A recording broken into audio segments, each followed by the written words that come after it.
tarde. Os contornos da mudança de regime na Síria continuam pouco nítidos. A verdade é que apreensão e medo é o sentimento entre as comunidades cristãs. É um tema que vamos olhar com Filipe de Avilés.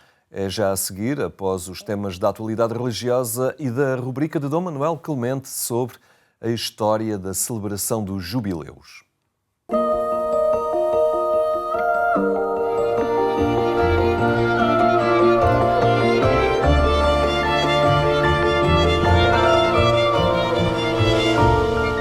Iniciamos há 8 dias estes encontros semanais com Dom Manuel Clemente e para olharmos a história dos jubileus que vamos assinalar em 2025. Dom Manuel, muito boa tarde. Boa tarde. Obrigado por estar no programa Eclésia. É de facto um gosto voltarmos a estes encontros semanais sobre a história, no caso a história dos jubileus. A nossa memória cristã. A nossa memória, exatamente. E como, enfim, na tal primeira série, para quem ainda se recorda dela, e acredito que muitos se recordam... Começou em 98. Exatamente.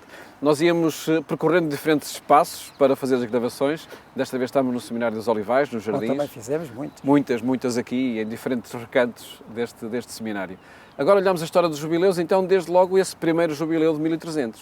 1300, como eu disse no programa anterior, eles começam por ser surpreendentes para o Papa da altura, não é? Que era o Papa Bonifácio VIII. Portanto, estamos em 1300, que é o último ano do século XIII, e o que é que terá motivado que, desde o fim do ano anterior, de 1299, e depois, logo no princípio de 1300, começassem a afluir multidões, mas autênticas multidões a Roma.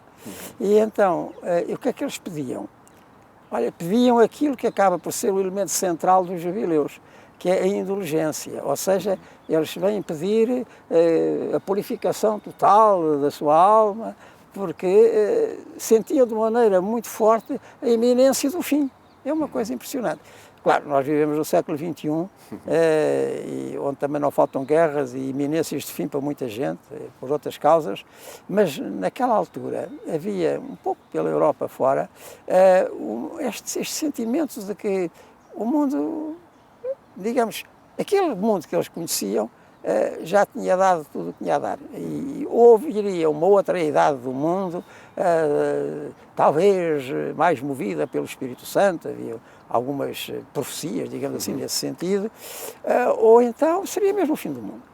E isto é muito forte, é interessante no final do século XIII e também no século XIV, como veremos, este sentimento que na teologia se chama escatológico, da palavra grega escatón, que é a última coisa que aparece, não é? Os últimos acontecimentos, nós depois também chamamos os novíssimos, não é? Morte, juízo, inferno e paraíso. Esse sentimento era muito forte naquela altura na população cristã.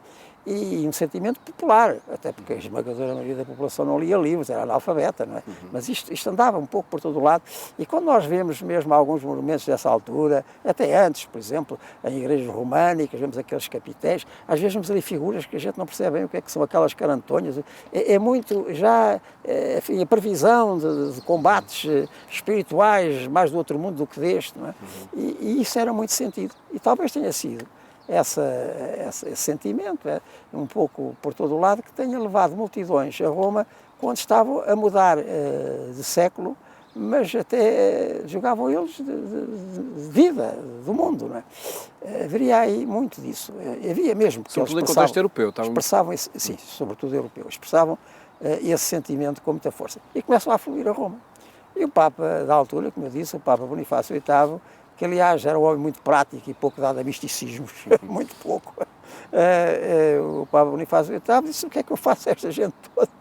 E em fevereiro, no dia 22 de fevereiro, que é o dia da cadeira de São Pedro, um dia especialmente ligado ao Papa e à Igreja de Roma, então faz a primeira bula do jubileu. E o que é que diz essa bula? Sim, senhor, então, já que vocês querem isso, se visitarem piedosamente e devidamente reconciliados os túmulos dos apóstolos, portanto, a Basílica de São Pedro e a Basílica de São Paulo, se fizerem isso durante algum tempo, com essas práticas penitenciais, aliás, prática penitencial já tinha sido a peregrinação. Nós hoje, quando ouvimos falar em peregrinação, estamos a pensar em coisas muito simpáticas, não é? Vamos de avião, ou vamos de um autocarro, ou de comboio, e temos hotéis à espera. Naquela altura, não. Uma peregrinação era uma coisa tremenda, não é? Tremenda, por caminhos, sabe Deus, não é? com assaltos, enfim, sem proteção praticamente nenhuma, porque iam em grupo, sempre podiam, e em grupo bom, para chegarem lá vivos. Portanto, já a peregrinação era uma enorme penitência, né? E muitas vezes até era dada como penitência. E depois, fazendo essas práticas, os túmulos dos apóstolos, então ganhariam a tal indulgência. Eu repito, como o Papa Francisco, aliás, lembra nesta bula para o jubileu que aí vem, que a indulgência distingue-se da confissão e da reconciliação. Vem a seguir. A reconciliação é para nós, enfim, sermos absolvidos dos nossos pecados, devidamente arrependidos, com certeza. Mas, como diz o Papa, geralmente isso deixa marcas, né?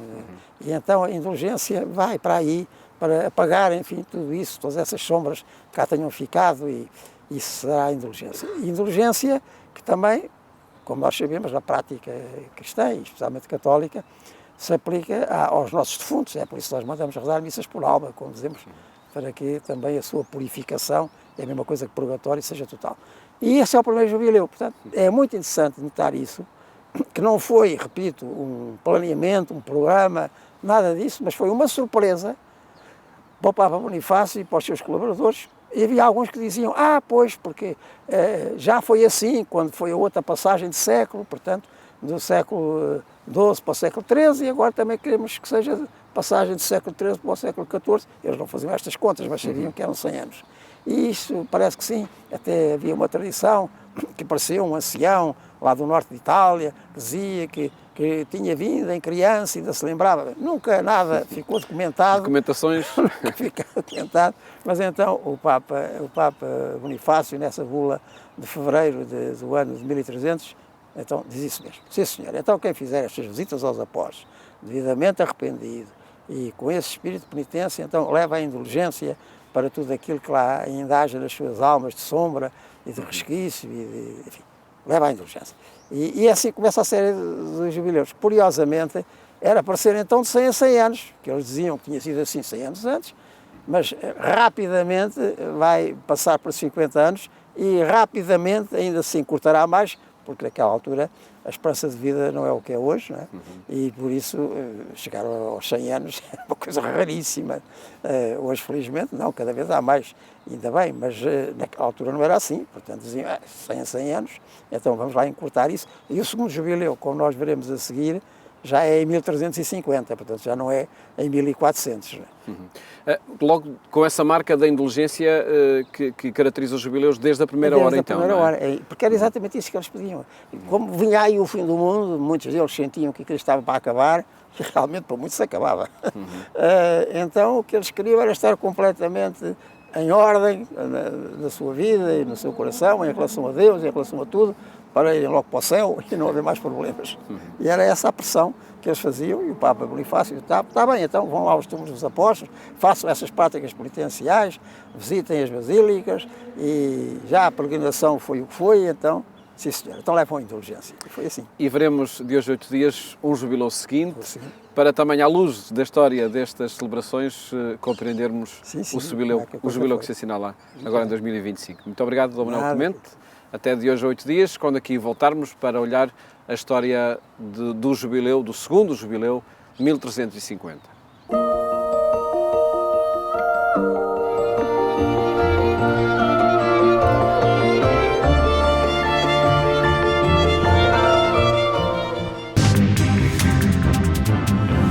O problema dos sem-abrigo na cidade de Lisboa e a ação da comunidade Vida e Paz vão estar em destaque no programa 70x7 do próximo domingo.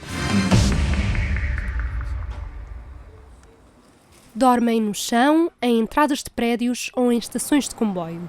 O fenómeno de pessoas em situação de sem-abrigo marca as ruas de Lisboa, onde atua todas as noites a comunidade Vida e Paz a distribuir ceias.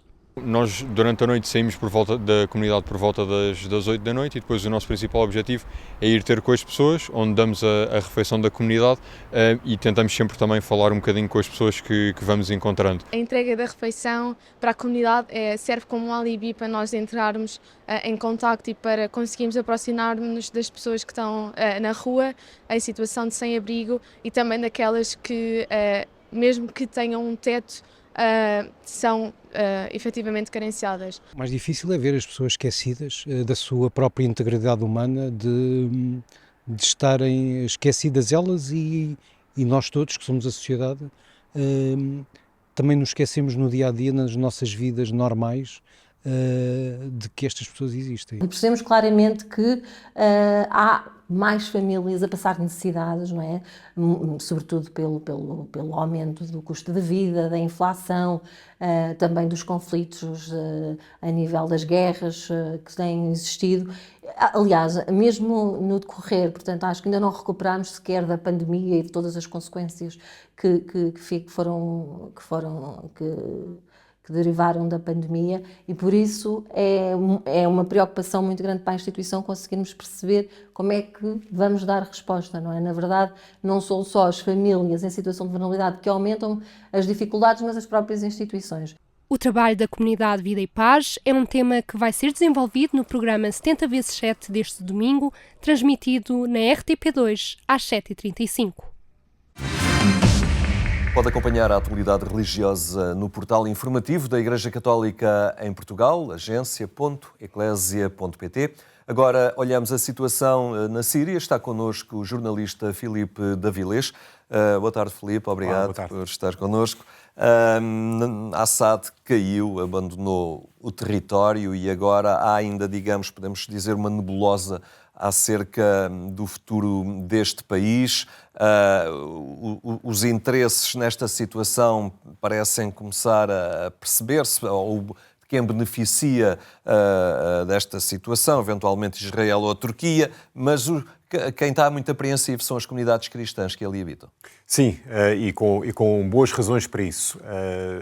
Tendemos a falar aqui de rebeldes, e sabemos que Assad era um ditador sanguinário e, portanto, associamos os rebeldes aos libertadores e, eventualmente, aos que querem impor a democracia.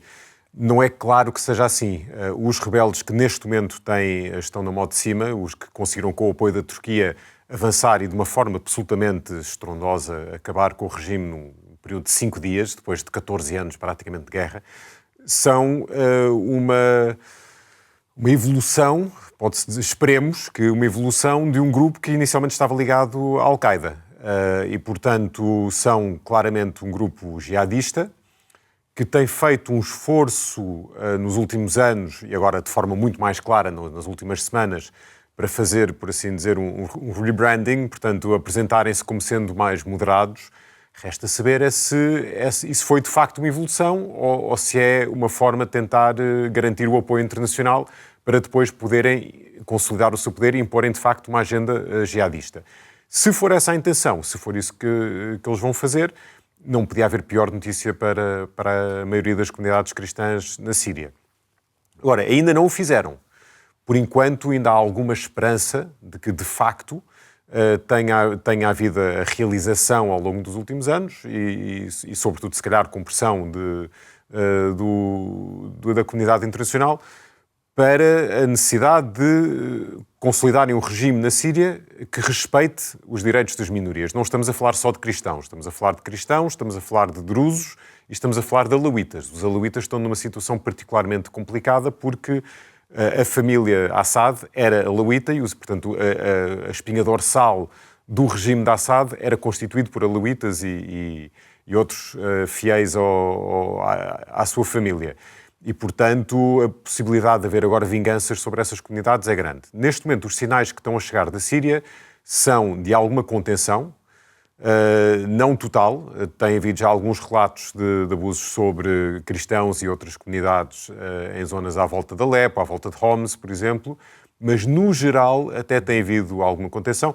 Correu às tantas até um boato de que o líder deste grupo rebelde, o Jolani, tinha convidado o arcebispo de Alepo para ser o governador de Alepo durante esta fase de transição. Ele negou, mas esses boatos podem ter algum fundamento. Claro que ele nunca poderia aceitar e, portanto, se calhar também por isso tenha sido tão enfático a dizer que isso nunca aconteceu. Mas parece haver aqui uma mão estendida. Resta ver durante quanto tempo e se isto vai ser assim ou não. O bispo de Homs também, Jacques Murad, também tinha comentado há dias num jornal italiano que já tinha havido alguns contactos, algumas conversações esperançosas e apaziguadoras, isto no momento em que a população anda na rua a festejar, digamos assim, há este clima ainda, mas não se percebe ainda muito bem para que lado as coisas evoluem. Há também o perigo ou o receio de haver alguma clivagem, porque trata-se de uma coligação de grupos, não é? Estes rebeldes não pertencem apenas a uma identidade, e isso é outra situação que se pode pôr. É verdade, isso é uma questão muito importante. Estamos a falar da Síria, mas qual Síria? Não é? Porque neste momento nós temos este grupo rebelde que entrou pelo país adentro e parece ser considerado o poder na maior parte do país. Depois temos uma faixa que está a ser ocupada por Israel. Israel aproveitou de uma forma militarmente inacreditável e bem-sucedida este período de transição e destruiu totalmente a capacidade militar da Síria, de força aérea, naval, terrestre, tudo o que seja material bélico, etc. Foi tudo destruído. Portanto, a Síria tão depressa não vai ser uma ameaça para Israel, seja quem for que ocupe o poder. Depois há os grupos mais diretamente leais à Turquia, que estão ali na faixa junto à fronteira com a Turquia, e que esses aí vale a pena manter debaixo do olho, porque não se está a falar muito deles, mas desde que a guerra civil na Síria estabilizou, no nordeste da Síria, há uma região que foi dominada pelos curdos, quer dizer, que é de maioria curda. Os curdos organizaram-se, dominaram aquela região, em aliança com uma série de outros grupos étnicos ou religiosos, incluindo cristãos. Portanto, os cristãos ali que são maioritariamente da Igreja Siríaca Ortodoxa, mas não só, mas que se consideram siríacos em termos de identidade, aliaram-se aos curdos e estão há vários anos a fazer ali um projeto democrático, que é dos poucos projetos democráticos com total respeito pela liberdade religiosa, pela representatividade não só de diferentes etnias, mas também entre homens e mulheres a nível de governo, etc. E também a nível militar, há as famosas brigadas de combatentes, de mulheres combatentes curdas e também cristãs também existem. E essa região está sob ameaça porque essas forças apoiadas mais diretamente pela Turquia estão a atacar e a tentar ocupar essa zona. Temos um cenário absolutamente vergonhoso, diria eu. Não sei se lembra que Kobani tornou-se uma cidade, um símbolo de resistência na altura do avanço do Estado Islâmico.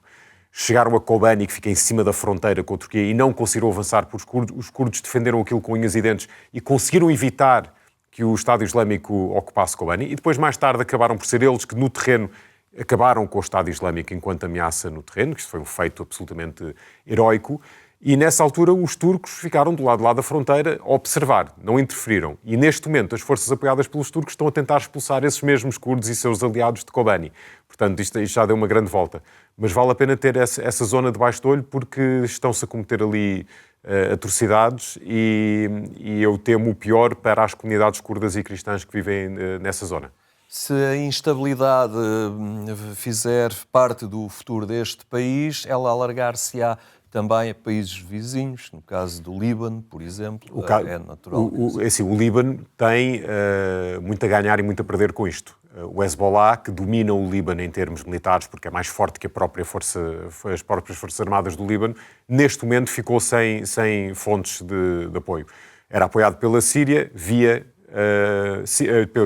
pelo Irão, via Síria, e neste momento isso já não é possível. E o Israel garantiu que mesmo que os rebeldes, que são anti-iranianos e, portanto, serão menos simpatizantes do Hezbollah, não o fizessem, Israel já não vai permitir que isso se restabeleça tão depressa.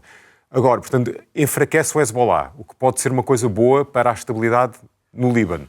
Por outro lado, pode levar a que no Líbano regresse o conflito entre diferentes fações, se houver um enfraquecimento. Outra questão é que os cristãos que vivem na Síria, se a situação piorar, vão tentar sair. E tentarem sair, alguns sairão para o Líbano, e isso também pode levar a uma destabilização do Líbano se de repente houver mais um influxo de refugiados, que já tem havido muitos, e o Líbano dificilmente aguenta os que já lá tem, e por outro lado podem fugir para o Iraque.